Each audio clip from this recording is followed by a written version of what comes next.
And welcome to those of you who are joining me on Zoom. We are waiting just a minute for the feed to go live on Facebook. So hold on tight for about another 30 seconds and we will get started.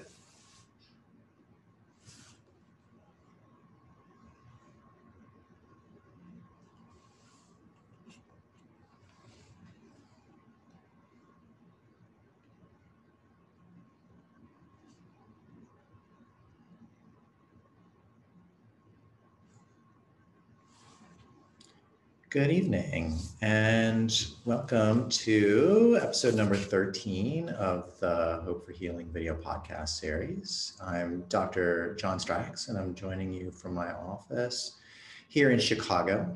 I'm aware that this time of year can be challenging, and as we enter into the holiday season, even more so this year, given that the pandemic is still going on. And so rather than interview a guest this week, I'm going to spend the hour answering as many of your mind-body medicine questions as I can.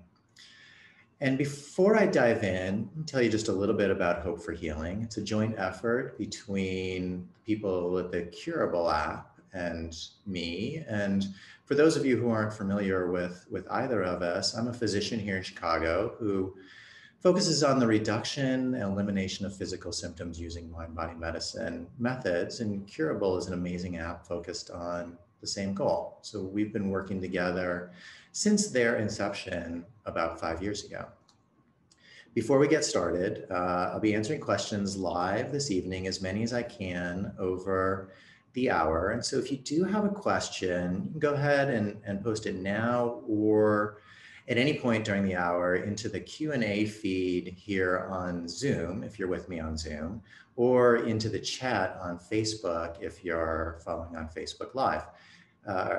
My friends at Curable are monitoring both of those feeds. Will get the questions to me and I'll get through as many as I have time for. Secondly, as many of you know, I've been able to expand my telehealth practice significantly during COVID-19 and working to sustain that even once the pandemic is over. So no matter where you are, if you're feeling stuck and are interested in reaching out to me individually, go ahead and contact my office through my website at www.drstracks.com. My staff will get in touch with you and let you know how you'd be available to talk with me directly about what you're dealing with. And lastly, just a minute about my framework for talking about healing from a mind-body medicine perspective. I think that our bodies express what's going on in our minds and in our lives. And I think that's universal. It doesn't Doing that, expressing in our bodies what's happening in our lives doesn't make us bad or make us sick. It only makes us human. And so it only becomes, quote, bad if you enter into a medical system that doesn't understand this concept and assumes that all physical symptoms are physical in origin. I think human beings have always expressed our lives in our bodies, and I think we always will.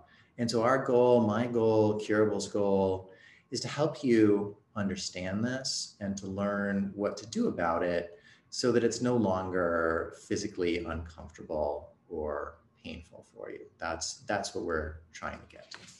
So with that, let me dive in and get to some of the questions. And so the first one that came in was about hip replacements, and do I think hip replacements are necessary? And so I've had several patients who have been considering hip replacements. I talked to somebody even earlier this week, considering hip replacements and decided not to after they learned about mind-body medicine and have done fine over time. I have also, unfortunately, talked with many patients over the years who have had hip replacements and they've not gone as well as they would have liked. And so I've seen people who are still having symptoms and still limping even several years after the procedure. And so my concern about hip replacements in general is that they're not always as successful as the surgeons would like them to be. And so I don't have people go into them lightly. I think that, as many of you know, um, what we see on images and what we see in terms of CT scans and x-rays doesn't do a very good job of predicting who's going to have symptoms. And so even when people come into my office and have an x-ray or an MRI of their hip that shows wear and tear or cartilage degeneration or labral tears, I know from the studies that that doesn't necessarily predict who's going to have pain. And so, so I'm comfortable with a lot of people who come into my office with that particular question, guiding them away from hip replacements and towards this kind of work. And I think for a lot of people over the years, that's been quite effective. So the next question that came in here says, I have a problem of facial pain from two side-by-side tooth root canals that went wrong and has caused facial pain over the left side of my face for 25 years. Day and nighttime clenching that aggravates the teeth and the gums and the facial muscles. How to approach the brain to help stop the clenching, which is flaring up the rest of the symptoms. And so I get asked this question a lot, especially in terms of symptoms that are going on at nighttime and overnight. And I know that when we're sleeping, we don't have very much conscious control over what's going on. And so what I do when symptoms are going on in the nighttime hours is generally have people do some pre-work before they go to bed. And that can look like going over with themselves what's going on that's stressful and maybe reviewing their day or writing down some of those things and putting it away. I have people talk to their brains and remind their brains that there's nothing going on in the middle of the night that's so dangerous that they have to brace themselves. And so spending some time reflecting that way in the minutes before bed and trying to get your subconscious to understand, like, it's okay. The clenching and the bracing is not going to be helpful in this particular situation. And sometimes that's helpful in controlling the symptoms overnight. I have people try to get a sense of whether there's anything going on underneath the surface that may be causing this. So any hidden stressors that they're not aware of. Oftentimes there can be hidden emotions like anger or fear or sadness. And so try to have patients dig those up and see if there's anything that occurs to them that might be helpful to look at and sort out before they go to bed. And sometimes that's helpful as well. And then I also sometimes, if there's a lot of clenching going on, I sometimes have people just notice it. And when they notice it, practice relaxing the area on a regular basis, even if they're not clenching. And sometimes that kind of musculoskeletal repetitiveness actually does help decrease the amount of clenching that goes on both during the day and in the evening. And so those are some of my thoughts about symptoms, especially the clenching and the bracing that shows up in the overnight hours. Next question here. Been hypothyroid since 1994, and do I think that hypothyroid issues can be resolved with TMS methods, and if so, how?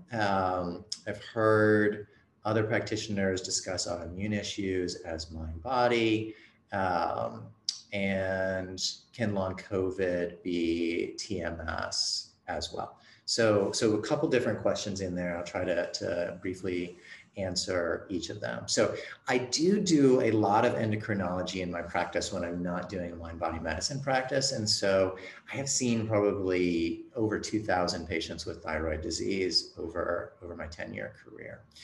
And I don't think that thyroid issues themselves are a mind-body disorder in almost all cases. And so people have been on medication for a long time. I don't work to get them off medication.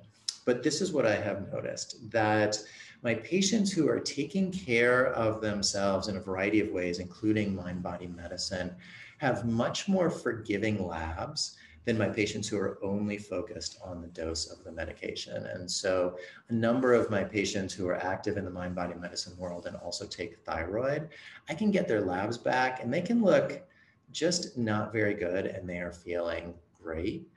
Whereas a lot of my patients who are just focused on the dosing, if their labs don't look tip top, they're not feeling very well. And sometimes even if the labs do look great, they're not feeling particularly well. And so I don't try to resolve thyroid issues completely as if they're mind body, but a lot of the symptoms that people experience, I think, are related to stress and non-physical factors. And so if people are looking for precision in the labs and feel like they can only feel well when the labs look perfect, oftentimes there's a lot that can be done in this arena that is helpful for people. And so I wouldn't try to get someone off medication, but I would encourage them to look at stress and other non-physical factors for the symptoms we normally think of as thyroid.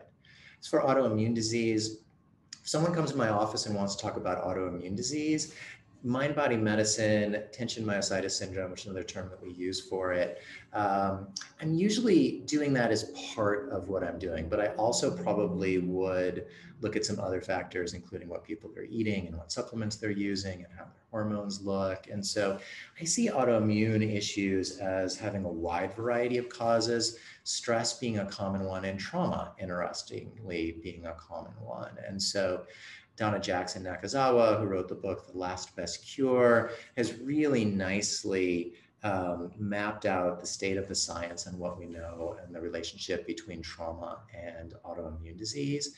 Bessel van der Kolk, who wrote the book, The Body Keeps the Score, The Body Keeps the Score, is another one who makes that link between trauma and immunity. And so I do think that from a stress management and a psychological side, we can calm down the immune system and decrease autoimmune issues that people have. I think there are other ways that we can do that as well. So mind-body medicine is a part of my treatment for autoimmune disease. It's not the whole treatment. And then COVID long haul symptoms are interesting. And it's obviously controversial and nobody knows for sure because it is so new. This is what I've been saying about COVID lately, is that in our society in 2020, in the United States and probably Europe and other countries, for those of you listening from abroad, it is very hard to trust what our eyes are telling us. And so the example I use is that I frequently will look at my phone, which will say that it's raining. And then I'll look outside and it doesn't look like it's raining, but I'll kind of make the decision that it's raining because my phone says so, even though I can tell that it's really not. And so there's so many stories out there, and the pandemic has obviously been deadly to a huge number of people around the world, but almost all of those people are older. A lot of them, at least in the United States, are in nursing homes and have pre-existing conditions. And so for people who are younger and healthy, it has not been particularly dangerous. And my experience with the people in my practice is that there's been no complications when people have had COVID, and there are no long haul symptoms either. And so my experience with people is that the long haul symptoms are not a major issue. Now, that said, I know that people are having them, but I have some suspicions that they're more on the mind-body medicine side than on the more conventional or medical side.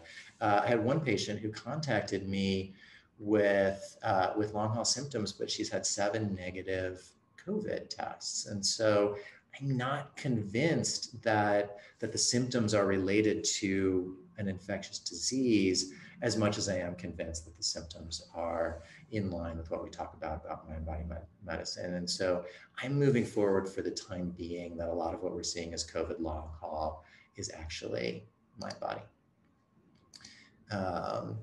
Next one, post-concussive syndrome. And so I've completed the curable program, but still having trouble accepting that the brain is creating the pain because the pain is already in the brain. And so I do think that a lot of the post-concussive symptoms that people get are in this mind-body medicine arena. And so, so if somebody comes in to me with post-concussive symptoms, especially if it's a long time after the injury, we're trying to treat it in this way. And so we're doing the things that we normally do. What are the underlying emotions? Where are the stressors? How much trauma have people experienced in their lives? And I've seen a number of patients over time who have really managed to decrease those symptoms significantly using these methods. And so it's about decreasing the fear that something is wrong. At its most basic point, mind-body medicine is about understanding that our bodies are not sick and not broken in the way that we're afraid that they are. And so if we can reduce the fear of what's going on in our body, and we can make that decision on some level that our bodies are more resilient and more healthy than we've been led to believe, that helps reduce the number and the severity of the symptoms that people are having. And so it obviously in this society, there's a lot of fear about what symptoms mean. And the internet does not help with that, because at the touch of a button, we can get 100 articles that talk about how dangerous this might be or how dangerous that might be. But even in the post-concussive area, I think if you can become more comfortable with the idea that your symptoms are more a response to what you feel in your body as opposed to a problem of what's going on in your body or your brain, you can get a lot of traction, you can make a lot of headway that way. And so I would, if it were me and I were having those symptoms, this is the approach that I would be taking. Chronic migraines. I used to have chronic migraines that lasted for months at a time. Found curable in June, and the migraine was gone for a month. I was migraine free until a few days ago. And now it seems no matter what journaling or meditating I do, I can't get rid of this particular migraine. So I'm scared it's going to last months and get worse. What can I do? I know this works because I've experienced it, but I'm not sure how to fix this one. And so obviously it's common for people to get better and then have something pop up and you feel like you're starting over again or back at the beginning. And what I find with a lot of my patients who have had migraines and have done well, and you've probably listened. If you haven't, there are two patients, Jessica Dixon and Jill Rydell, who have told their story on Hope for Healing, and so you can find that at our Hope for Healing landing page, both of those interviews. But a lot of my patients, when they have migraines, they do quite well by trying to interpret what the migraine is telling them. And so I think that's probably, if you're journaling and meditating, that's probably part of what you're doing. And so some of the questions that I try to ask when people are struggling with this is, what's going on today? What went on yesterday? What's going on tomorrow? And so are there things that are going on in your life that may be showing up in a migraine? I think a really big one is the emotions. And so oftentimes when we have emotions, we're not aware of them, especially if we're prone to migraines, they will show up in the form of a migraine. And so trying to get a sense, is there anger there? Is there sadness? Is there fear? Is there guilt? But is there some emotion that's coming out in the form of a migraine? That's another thing that I would think about. If you're doing a lot of journaling, I have a rule that you can't attack yourself in the journal writing. And so when my patients are journaling and not doing well, almost always, if I ask them what they're writing about, they're writing about how badly they've messed up one thing or another. And so I have a rule that if you're attacking yourself in the writing, you have to stop because it doesn't ever seem to be helpful. And so if there's anything about yourself that you're getting mad at with the journaling, I would stop that, and I would see if you can turn it outward. And is there something outward that you're mad about that might be showing up in your head? And then I guess my last thought on it for the time being, without knowing the specifics, are there are times when just watching and sitting and observing is the right thing to do. And so, so two quick stories about that. I don't get migraines anymore. I did at one time in my life, not terrible, but over the past 25 years, I've had one, and it came after a 100-mile bike ride. I think I had overhydrated. And so, it started to form. I was on my way home from Wisconsin. And by the time I got home, like it really did feel like there was an ice pick going through the back of my eye socket. And so one thought I had was, okay, like this is good. It helps me understand what my patients are going through.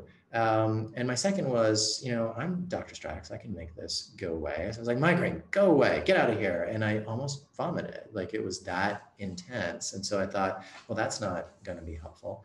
And so, then I just sat and I watched and I waited. And as I watched and observed it, I saw that like it wasn't a monolithic ice pick. It would like come in and it would feel like that, but then it would roll out a little bit and then come back in and have to take the ice pick out of my eye. And as I watched and waited, that pattern started to emerge, and I noticed that it was going away for longer and longer periods of time, and it wasn't quite as intense when it came back in. And over the course of maybe an hour or so, a little bit more, it rolled out one final time and didn't come back. And so sometimes we have to sit with it, we have to approach it. Another one of my patients said that after she learned about this, she didn't have very many, but she had a particularly stubborn one, and she was in the process of taking the medical school admission test. And so she said she was in the shower and she turned toward the migraine and said, migraine, like, what do you want? And so the migraine was so startled that it just blurted out, like, I'm scared. She's like, good, I'm scared too. Now we can deal with it. And so approaching into the migraine as opposed to trying to get it to go away, that sometimes is helpful as well. Next question is about POTS. Can you tell us about patients who've recovered from POTS using these techniques? And so there's a lot of confusion about what POTS is. I don't think we have a great scientific understanding of it. There are some people who are equating POTS with COVID long haul symptoms. And so, as I said, I'm thinking, at least until proven otherwise, the long haul symptoms are mind-body medicine. But I think my patients with POTS who've done well, they really start by trying to get less scared of the symptoms. And so whether it's the dizziness or the fatigue or the rapid heart rate, they really work to understand that though it feels scary, it's not necessarily scary. And there's a big difference and an important discrimination, that we can feel things in our body that for all the world feel like we are going to die, when in fact we're not. Heart palpitations is another. I can have my heart going 170 beats a minute and it feels like something has to be wrong. And heart palpitations are never dangerous. They're inconvenient and they're scary, but they're never dangerous. And so trying to work on that idea that this is not our body's way of telling us that something's dramatically wrong. It's our body overreacting to a stimulus, maybe adrenaline, maybe the counter to adrenaline or the parasympathetic nervous system. And so really getting straight in our minds that we are not in mortal danger because we have this syndrome. And then POTS, I think a lot of times is an overreaction to both the adrenaline and the counter to the adrenaline. And so anything that can help reduce the effects of adrenaline in the body, so meditation, relaxation, gentle exercise, yoga, tai chi. And so starting very slowly to do those types of exercises and activities, I think builds up our ability to not have our body react so strongly. I do think there's a trauma component in a lot of cases to POTS. And so working through some of the previous experiences that we've had, and then very slowly exposing ourselves to the situations that cause symptoms, because if we're scared of the situations, then we avoid. When we avoid, we get into trouble. And so very gradually and very slowly putting ourselves in the situations where we have the symptoms and noticing that we're okay when we have them. And the more we can do that, and syndromes like POTS they're just slow. It takes a long time, it takes a lot of patience, it takes a lot of self-kindness. And so giving ourselves room to move really, really slowly and really, really gradually, and having a ton of patience with ourselves, because there's so much up and down to it. We can feel like we're doing well, and then we get a terrible episode of it. And so self-compassion and self-kindness are essential. Talk to a lot of people about those topics, POTS or otherwise. And one of the things I've been saying to my patients lately is that I have decided that self-compassion is a non-negotiable aspect to healing. We can have symptoms, we can be kind to ourselves, but we can't, say that right, we can have symptoms, or we can feel better, or we can be critical of ourselves. We can't do both. I think I still messed that up, but we have to learn how to be compassionate to ourselves in our minds if we want to feel better. And with any disease, especially some of these longer syndromes, we oftentimes are very critical of ourselves if we're working on it and we're not getting better, or we're feeling like we're not doing it right. And so we have to learn to be able to tolerate the symptoms, treat ourselves with kindness. When we fall down, give ourselves a hand, pick ourselves back up, and keep going. And it's just an essential part of getting better, an essential part of getting better from that particular condition as well. I hear a lot about mind-body connection for pain and anxiety, depression. I'm wondering about fatigue. And so can I talk for a second about a mind-body approach for chronic fatigue? I have a colleague in the mind-body medicine world who's a psychotherapist who got interested in this whole field because he had chronic fatigue and was able to work his way out of it through mind-body means. And so we know that there are people who have fatigue for whom these methods are effective. One of the things I think about when somebody's got fatigue is the concept of boundaries, which a lot of you are familiar with. And so one of my patients with chronic fatigue came into my office one day and I said, "How are you?" And she said, "I'm great." And I said, "Wow, like I never hear you say you're great. What's going on?" She said, "I stopped talking to my mother." And so that's not a specific prescription for anybody who's listening, but it highlights the fact that she was spending an enormous amount of energy trying to manage that relationship. And once she put a firm boundary in place and said, "I'm not doing this anymore," it freed up all this energy that she didn't recognize that she was putting out to manage it. And so that's one way that I think energy can start to flow back to us through non-physical treatments. I would also say that, like I've been saying, and like other conditions, when we feel a symptom, we normally assume that it's a sign that there's something wrong. And so they've done some nice studies with champion marathon runners. And marathon runners, as you know, they hit the wall at mile 23 or mile 24. And what we think is that like that's a point when their energy gets to a lower level. But it's not, it turns out to be a critical level. They've got plenty of energy left in their body, but because of their experiences, previous experiences, and the way their mind and body interact, the alarm bells go off. Something's wrong, and you need to take an energy. And so champion marathon runners, they feel the wall, but they know they're not in danger. And so they're able to push through it and keep going. And so like so many of these other conditions, when we feel tired, if we assume it's a sign that something is amiss, then we're going to look for medical treatments for it when it might not be a medical issue at all. And if we can make that decision that the fatigue isn't related to anything medically wrong, but it's one way that we're reacting to the world around us, then it frees us up to try to employ these methods into the healing that we're doing.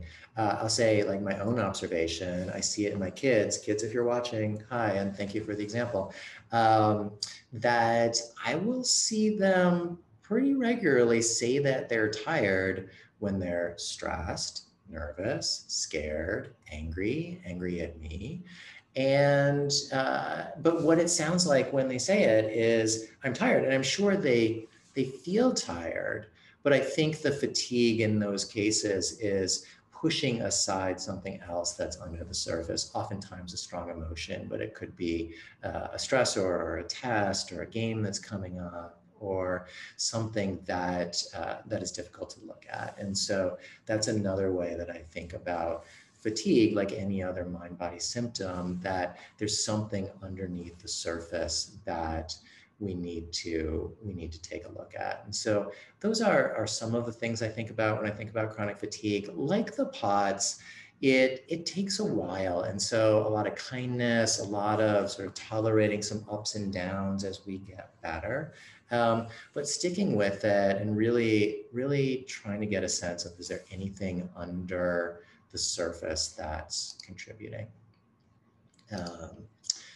Next question is about trigeminal neuralgia. And so can that be healed through mind-body medicine? Yes. And so I have several patients with trigeminal neuralgia who have done quite well. Trigeminal neuralgia is severe oftentimes, and so it's a lot of pain that goes with it. And I have seen a lot underlying the surface. And so one of my patients with trigeminal neuralgia grew up in just a brutal household. And what he told me when he got better is that the pain of that severity was the only way that he could bear witness to the amount of violence that was present in his house growing up. And he had worked for a long time with a very skilled therapist to bring that out and look at it and make those changes. But some of my other patients with trigeminal neuralgia have had pretty significant events in their past. And so somebody comes in with trigeminal neuralgia, which is facial pain and pain sort of in this area by the ear and in the face. That's one of the things I'm investigating for is there trauma in their past? I have two patients who I saw this year with similar symptoms who both had a mother with severe mental illness. And so it's only two people. And so I don't know if that's a trend necessarily, but it's something else that I will look at, sort of what was going on, even if there wasn't violence per se in the family growing up. Are there other issues that were difficult for people to deal with in their formative years? But I've definitely had a number of patients who have responded quite well to this type of treatment. And so if that's something that you're struggling with, yes, I do believe that you're in the right place. The next question is about the hip replacement question. And so, so two things, just very briefly. Yes, I think a lot of times hip replacements can be prevented by taking a mind-body medicine approach. And for the person who asked the question, we are recording this, and so it'll be up in on Curable website and my website and the Hope for Healing landing page within probably within 12 hours usually. And so if you missed my full answer to that question, we are recording it, and you'll be able to find it probably tomorrow morning would be my thought. So the next question is about plantar fasciitis. So I had a plantar fasciectomy with a Baxter nerve release 6 months ago, and it failed. Can plantar fasciitis be cured? Sorry that the surgery failed. Looks like there was a redo last week. But I do think that plantar fasciitis responds well to these approaches. And a couple of thoughts. I have a lot of patients who feel the plantar fasciitis, so the pain on the bottom of their foot, and it's worse in the morning. And so they get out of bed and they step down, and the pain like shoots through their foot, and they hobble into the bathroom. And so by the time they like brush their teeth and get into the shower, it's loosened up and they feel pretty good.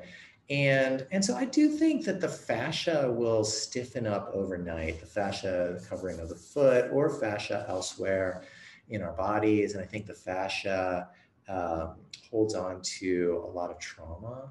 And so for people who've had more stress in their lives, I think sometimes the fascia gets stiffer. But my patients with plantar fasciitis, if that's all it is, a couple of minutes as they walk out of bed in the morning, if they can make sure that they know that like this is not a sign of something significantly wrong, then that's it. And they don't have any symptoms the rest of the day, and they they go through the day and they're fine, and they go out, walk and run and do whatever they want. The next morning it may happen again, but same thing. As long as they don't worry about it, stress about it, then it tends to be a non-issue. The other side, I've had patients who've had the surgeries, and I've had patients who've had the surgeries that have failed, and what I see is that like they worry about it, they stress about it, they think that something's wrong, and they have a medical disease that needs to be cured. And so then they're in the podiatry office, and they're getting consultations from the orthopedist, and they're having surgeries, and oftentimes the surgeries don't work that well. And so if somebody has plantar fasciitis, I'm really working hard to try to decrease the fear and decrease the worry about what's going on. And so, so that's my main approach, because I think that it's common for the fascia to stiffen, and I think that's part of being who we are. And like I said, when stress is high, past or present, I think that there's even more that happens in our fascia. But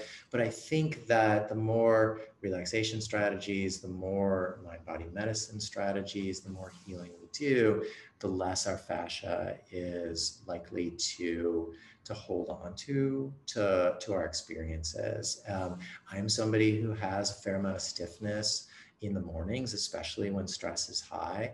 Through most of the pandemic, I've been doing almost an hour of yoga in the mornings. And I think it's a nice way for me personally just to allow some of that loosening to happen and remind myself that my body's whole. I'm not damaged. I don't have to take on everybody's stress of quarantine. And so that's one of the methods that I use to work with that particular part of my body and keep my head in the right space so I don't get attached to that stiffness that I feel.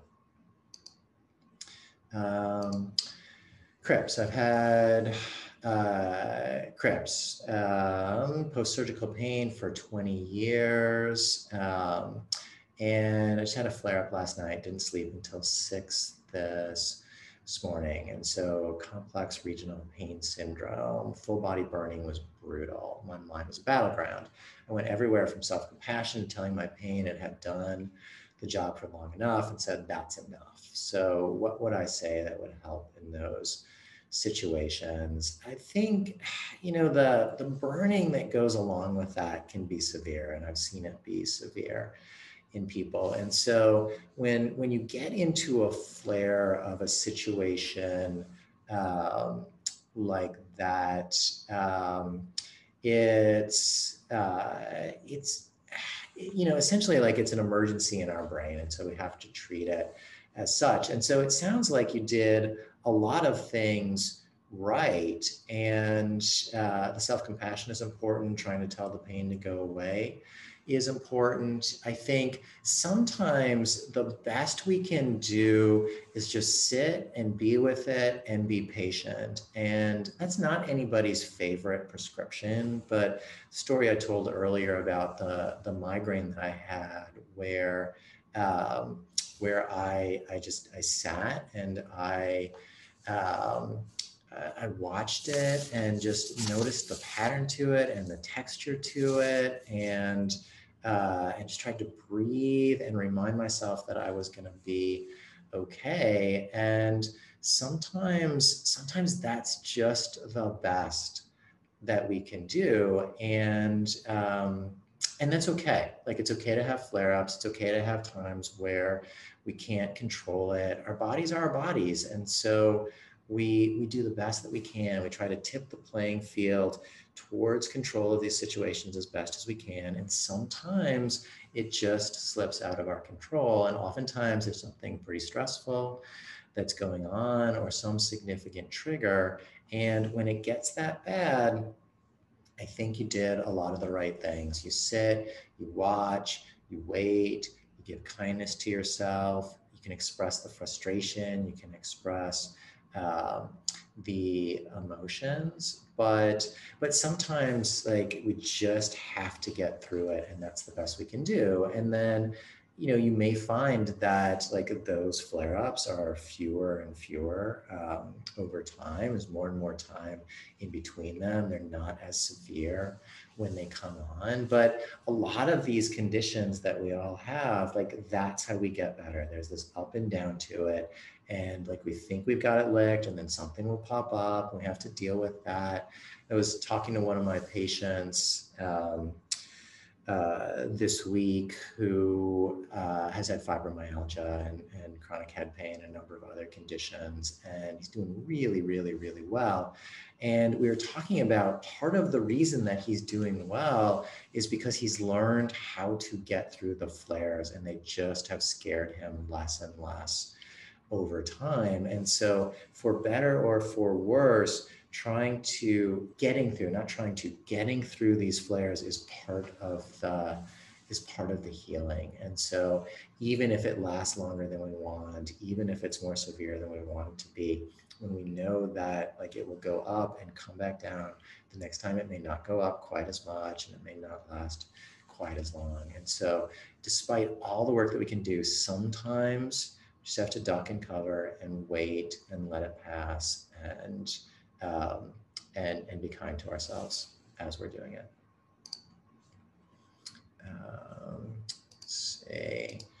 I'm from the United Kingdom, and I have fibromyalgia, widespread pain as a predominant symptom. I've had all the tests, they're all negative. I know that my symptoms are caused by my brain. I've been working with the TMS theory for about 9 months and I've seen very little change. Journaling, meditating, trying to dissociate the symptoms. Not sure what to do next. And so I know it's frustrating when you work really hard and you're not getting where you want to go. And so couple of thoughts I have. One, like, fibromyalgia can just take a long time. The person I just referred to has been working on this for a couple of years, maybe 2.5 years now, and has done well over that time, but has also had some big flare-ups as well. And so 9 months is a long time. It may not be long enough. The journaling, the meditating, as said, if the journaling is self-directed anger, that's not going to be helpful. And so make sure when you're journaling that you're expressing the anger outward as opposed to inward. And the self-compassion is another one. As I said, I just more and more, I think that self-compassion is a non-negotiable aspect to healing. And so I would really work hard to make sure that that's part of what you're doing. If there's any of that going on, any self-attack, any self-recrimination, that's not compatible with getting over fibromyalgia. I did a study, an unpublished study, when I was a medical resident, where we interviewed fibromyalgia patients, specifically about amount of trauma that they had experienced over the course of their lives. And the amount of trauma that we uncovered in that study was literally unspeakable, essentially why the study was never published. Like it freaked me out, and I didn't know what to do with it. And so anytime somebody comes in with fibromyalgia, I am trying to assess the trauma history and seeing if that's a part of what's going on and whether that can be worked on and healed over time. And then I've also been, during this year of pandemic, I've been studying cognitive therapy through the Feeling Good Institute, which is run by David Burns. And that type of cognitive therapy allows for looking at very specifically at what's going on with people. And so journal writing and meditating are good skills to be able to sort of zero in on what's the issue for you. But there may be specific issues that need to be worked on. And so that's another thing I would try to identify is self-criticism.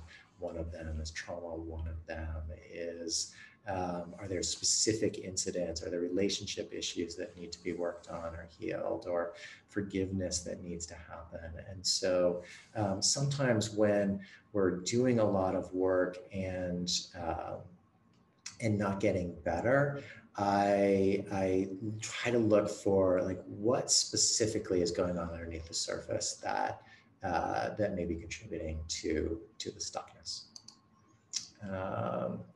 So let's see. This question says, is focal dystonia a symptom of TMS and mind-body medicine? And so it's not something that I do a lot of treating of. And so my sense is that it probably is, and probably is a little bit more complex than some of the other symptoms, say like low back pain or neck pain. And so if you're dealing with focal dystonia, then I would really try to go deep and figure out, like, are there specific issues underneath the surface related to past experiences or traumatic experiences? And it may obviously have other medical causes as well, but I've seen it in patients who have that symptom that there have been some pretty significant issues underlying the symptom. And so I would look under the surface and see what's there if I was going to try to treat it as a mind-body medicine issue. Adrenal insufficiency. And so there's a difference between adrenal insufficiency and adrenal fatigue. And so adrenal insufficiency is probably an autoimmune disease in which the adrenal glands no longer make cortisol. And you can see that on lab tests. And if people, President John F. Kennedy supposedly had autoimmune adrenal insufficiency and was on steroids through most of his adult life. And so if our bodies are literally not making enough cortisol, then I do think we need to take the cortisol in order to heal the situation and be safe. Now, if we're talking about adrenal fatigue, which is not an autoimmune disease and is the idea that too much stress has put a strain on our body, I do think that's a version of mind-body medicine, and I do think it can be treated in this way. I frequently say to my patients who are struggling with that, like, what is it that nourishes your adrenal glands? And somebody said the other day to me, like, I don't understand. What are you talking about? And by nourishing our adrenal glands, it's different for everybody. But for instance, like an 8-mile run can be incredibly rejuvenating and nourishing for one person. And then for me, that would take everything out of me that I would have for 2 weeks in order to do that. And so when we're sort of diagnosed with, say, adrenal fatigue, know that it may be another word for mind-body medicine, but what aren't you getting in your life that you need to have? Is it nourishment from relationships, nourishment from sleep, nourishment from food, nourishment from your own brain, nourishment from other people? And so I think of it in that way and would approach it in that way. And so what are the non-medicinal, non-medical parts that you can bring into your life that feel healing for you? And that's how I would think about it. I've had a TMJ disorder since 2004. And so MRI says non-reducing anteriorly displaced discs in both TMJs. I have osteoarthritis in both TMJs, class 2 occlusion, moderate osseous degenerative changes, told it's structural. Can TMS work help me? My sense is yes. And I have a patient who's struggling with TMJ at the moment and has been working with a specialist, and she gets scans every maybe 6 months. And it feels to me a lot like mind-body medicine. It's they're making the diagnosis based on the scans, and scans don't really agree with how she's feeling. She's feeling good, but then she keeps going back and she keeps getting scared and saying like, oh, it's getting worse, so we may need to do replacements. And it seems the same to me as what we see from these studies that have been done over time that show that discs in the spinal canal don't predict pain in people. And so to try to help my patients dealing with TMJ to lose the fear, to believe their eyes and not necessarily the scans. And so as you work on it, you start to have some success. This is what my patient is dealing with, to know that success is real and doesn't get discounted just because of what they see on the x-rays or the CT scans. And so really trying to reduce the fear and then working on the TMJs, if it's mind-body medicine, I think is reasonable.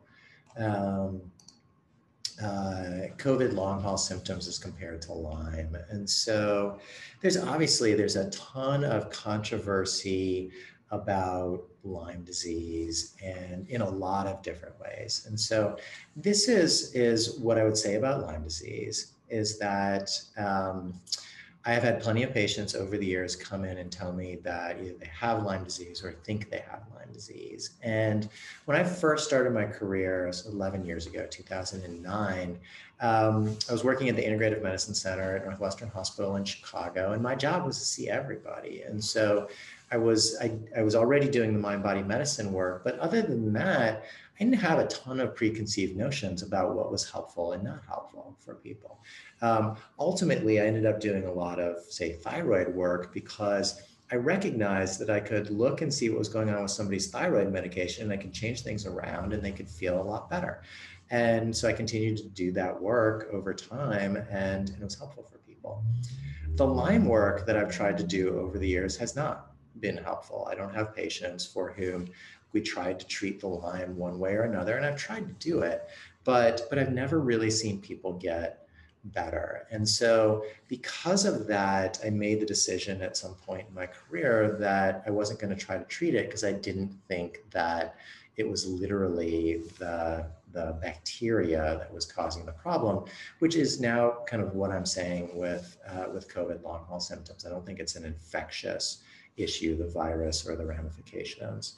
of the virus. And yet I know that there are a lot of people out there who swear that Lyme is their problem. My experience with people has been that the Lyme itself is not what's causing the issue. And if people are interested, I'm happy to work with them in a mind-body medicine manner. I think a lot of times when people are dealing with what they think is Lyme, they're pretty committed to Lyme being the issue. And so they don't always want to take a look at it from this perspective. But the times I've seen people do that, it's been helpful. And so somebody comes to me sort of having a history of Lyme disease or wanting to treat Lyme, I let them know this, that I haven't seen the benefit in trying to treat it as Lyme, but I have seen a benefit in treating it as a mind-body medicine disorder.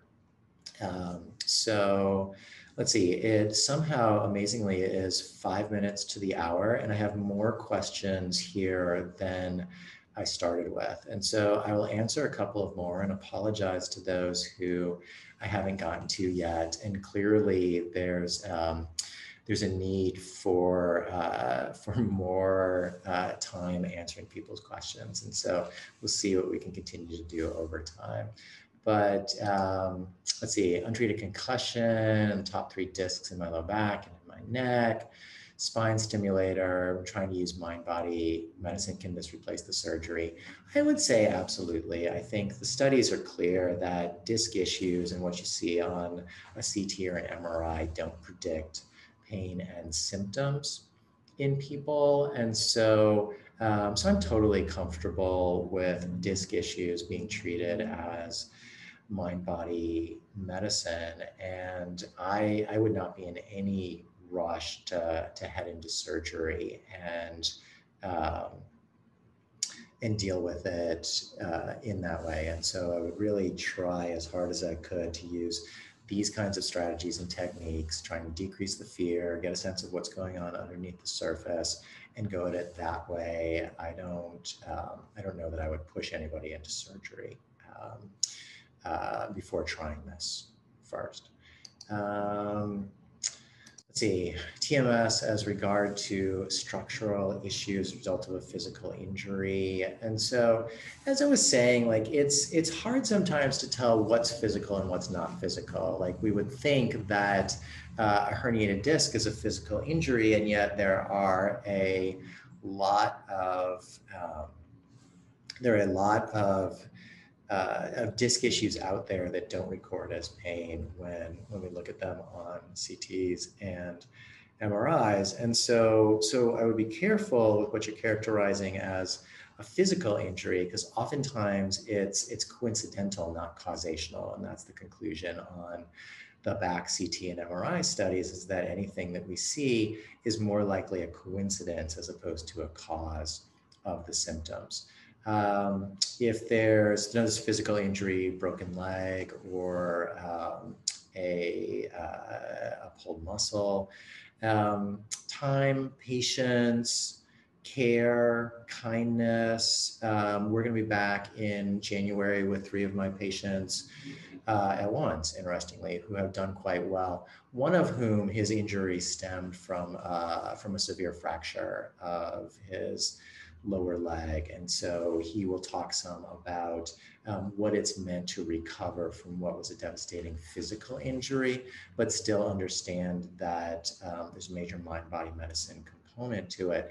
I will say that one of the things he's been struggling with the most recently has been that self-compassion piece. And so that keeps coming back again and again and again. Non-negotiable part of healing is being kind to ourselves in our mind. And so let's see, so 2 more questions. Number 1, any advice with the symptom imperative? And so symptoms that are moving around the body. And so I always say that once you've got the symptoms on the run, you're in a good place. And so it's much more difficult to make physical sense of symptoms that are in our shoulder one day and our hip the next day and down in our foot the next day. And so if you're able to move the symptoms around, you are doing well. you have to attack them the same way. So it's not a different condition, it's the same condition showing up in a different place. And so whatever you did to move the symptom out of your back, you're very likely to be able to do similar things to move it out of your shoulder too. And so keep thinking about it psychologically, keep focusing on what's going on underneath the surface, what the pain and the symptoms are distracting you from. Keep working on the fear, keep working on calming your mind that something's wrong with your body. Each time it moves around, it's not a new disease, it's the same disease just showing up in a different place. And then last question for now. I'm tired of hurting all the time from fibromyalgia for 30 years. Any ideas? And so fibromyalgia is, it's painful, it's slow to treat, but it's definitely treatable. And so, so getting started, which you probably already have, but continuing. And the patient I mentioned earlier with fibromyalgia has been working on it for a couple of years. And, we figured out the other day, he's probably spent on average about an hour a day on this, but regularly. And so that hour a day has accumulated over time to the point where he's probably spent 1,000 hours over his life working on this. And like I said, he's had a lot of success. He's had some flare-ups. He's in a really good place right now. He will also be speaking next month. And so, so sticking with it, looking at whether there's underlying trauma that needs to be healed. The book Upside, The New Science of Post-Traumatic Growth, Upside, The New Science of Post-Traumatic Growth. It's a really nice outline of what we know the science says is helpful with trauma. The other books that I've mentioned earlier, The Body Keeps the Score by Bessel van der Kolk and The Last Best Cure by Donna Jackson Nakazawa. Those are all places to get information about what we've learned we can do to help stimulate post-traumatic growth as opposed to post-traumatic stress. I've been stressing, obviously, the self-kindness aspect tonight. And so if you're healing from fibromyalgia, there's a big part of that, of the self-compassion that's important. Obviously, Curable has a ton of good information on what's healing for people, and giving yourself time and space and patience. And it's been 30 years, and so it's unlikely to go away just like that overnight. But if you work on it and keep pushing on it and be kind to yourself and listen to what others are saying and try different aspects. And it's my last comment for the evening. I heard a lecture recently that was a basic scientist talking about why a specific type of psychotherapy is helpful. And what he said is that from a mathematical perspective, complex systems can't be healed when they're stuck by pushing on them in one place. So we're human beings, we're complex systems, and we tend to be stubborn by design. If you could push on my shoulder and all my molecules fall apart, then that's not a very good system for being a human being. And so we resist change in a lot of different ways. He was saying that this has now been mathematically proven, that if I'm stuck and I push myself just right here in this one spot, I'm unlikely to go very far. And so what the models say is that to unstick the system, you have to push in multiple places